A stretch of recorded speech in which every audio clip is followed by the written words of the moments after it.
everyone, I'm Brian Wimmer with Meteor Education, and today I want to talk with you about introducing a balance or wobble stool into your classroom.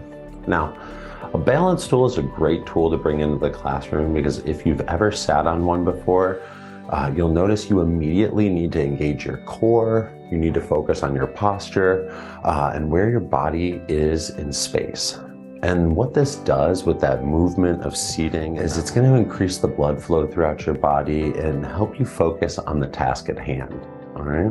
Now, active seating can make teachers a little apprehensive. It's another thing that kids can play around with. It's another tool that you need to make expectations for and routines around and introduce.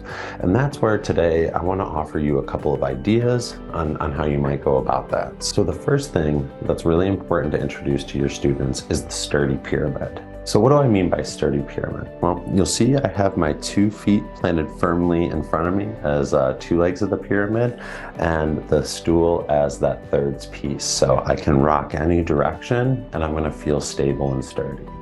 Now, something you need to be really conscious of when you're sitting on the stool is you want to keep your center of gravity or your belly button over the base of the stool. By doing that, you help eliminate the opportunity to lean too far and have the stool slip out from underneath you. That non-slip rubber base really helps prevent that from happening, but you want to make sure, like I said, you keep your belly button, your center of gravity over the base of the stool with that sturdy pyramid, your feet planted widely. Some other things to consider when introducing the stool to your kids is making sure that they don't pull their feet in too close to the stool. Now, if they do that and they tuck their feet up on the stool, if they lean too far, they won't be able to catch themselves and they can tumble over. So again, we want to keep our feet out shoulder width apart in our sturdy pyramid. Other things to consider when introducing the stool to your kids is making sure they understand that they can't be spinning in circles on the stool. We need to keep our feet firmly on the ground. So that also means no kneeling on the stool.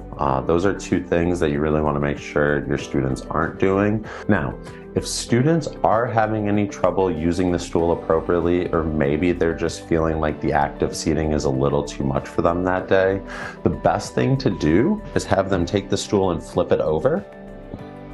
That way, when they put the seat down to the ground, it makes it a static stool, so it will no longer wobble or rock at all. They'll just be sitting stable like they're on any other stool.